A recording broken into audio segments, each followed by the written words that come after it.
hello there, little god monsters. How are you today?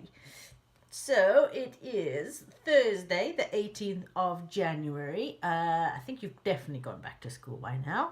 I hope you guys are enjoying this story. I have unfortunately been a bit naughty and read ahead because it's a very good story, right? So where we're up to is chapter 3. It's quite a short chapter, this chapter.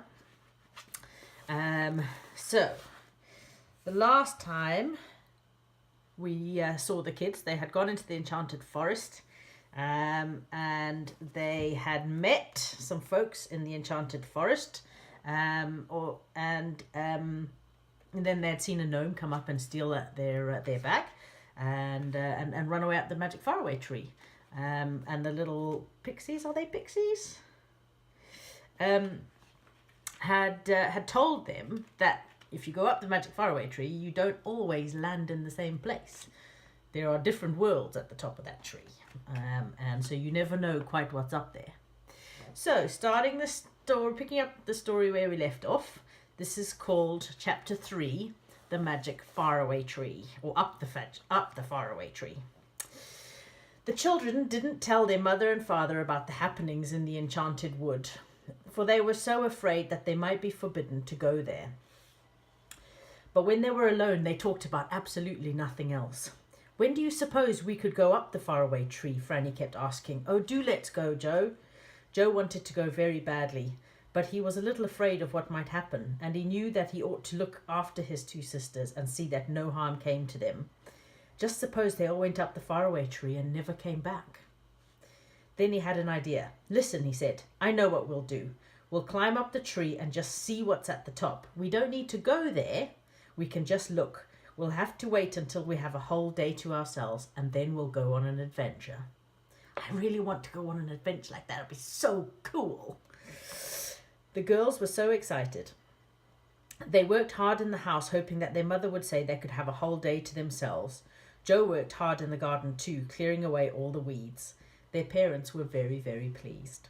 Would you like to go to the nearest town and have a day there? Mother asked. No, thank you, said Joe at once. We've had enough of towns, Mother. We'd really like to go and have a whole day picnic in the wood. Very well, said Mother. You can go tomorrow. Father's off for the day to buy some things we need, and I have things to do here in the cottage. So I'll be close by you. Take your lunch and your dinner, and off you go by yourselves. It's fine, if it's fine and sunny. How the children hoped that the day would be fine. They woke up early and jumped out of bed. They pulled their curtains open and looked out. The sky was blue as cornflower, and the sun shone between the trees, and the shadows lay long and dewy on the grass. And the enchanted wood stood dark and mysterious behind their garden. Yes, they get to go on an adventure. I love adventures. They all had breakfast, and then Mother cut sandwiches and put them in a bag along with 3 cakes each. 3 cakes! I wish my mum had given me 3 cakes. Sheesh, that's a lot of cake. Now I want some cake. Anyway, they all had breakfast. The mother cut them some sandwiches and put them in a bag along with 3 cakes each. She sent Joe to pick some plums from the garden and told Beth to take 2 bottles of lemonade. The children were most excited.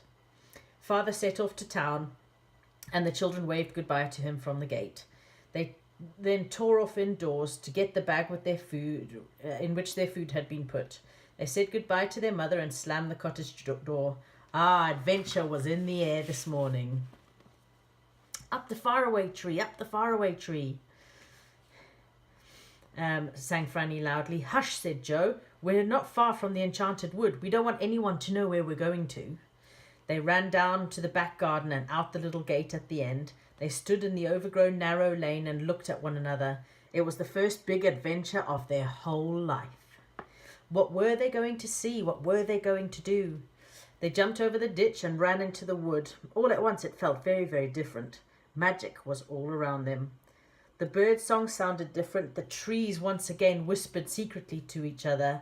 Wisha, washa, wisha, washa, wisha, washa. Ooh, Franny said, shivering with delight. Come on, said Joe, going down the green path. Let's find the faraway tree.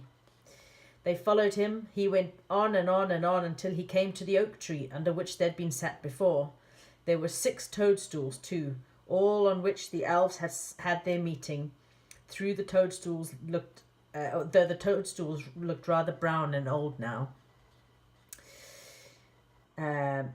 Which way is it now? Said Beth, stopping. None of them knew. They set off down a little path, but they soon stopped, for they came to a strange place, where the trees stood so close together that they could get no further. Then they went back to the oak tree. Let's go the other way, said Beth. So they set off in a different direction. But this time they came to a curious pond, whose waters were pale yellow and shone like butter.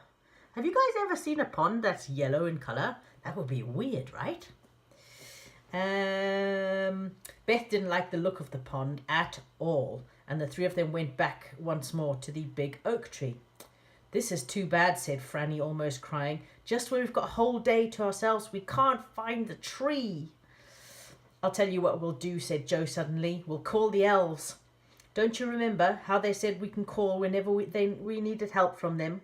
Of course, said Franny.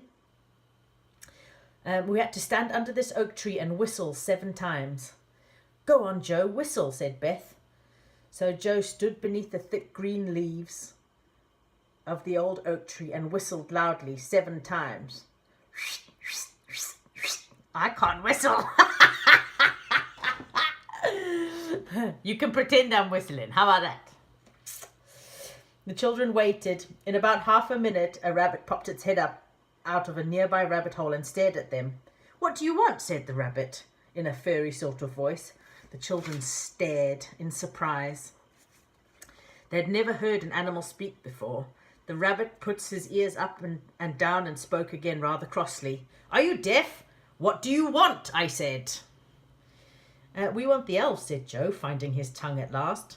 The rabbit turned and called down his hole. Mr. Whiskers, Mr. Whiskers, there's someone wanting you. There came a voice shouting something in answer. Then one of the 6 elves squeezed out of the rabbit hole and stared at the children. Sorry to be so long, he said. One of the rabbit's children has measles and I was down there seeing to it. I didn't think rabbits got measles, said Beth. They more often get the weasels, said Mr. Whiskers. Weasels are even more catching than measles as far as rabbits are concerned. He grinned as if he had made a huge joke, but the children had no idea that weasels were savage little animals that caught rabbits, so they didn't laugh.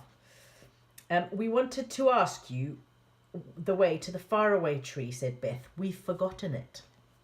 I'll take you, said Mr. Whiskers, whose name was a very, very good one, for his beard was long enough to reach his toes.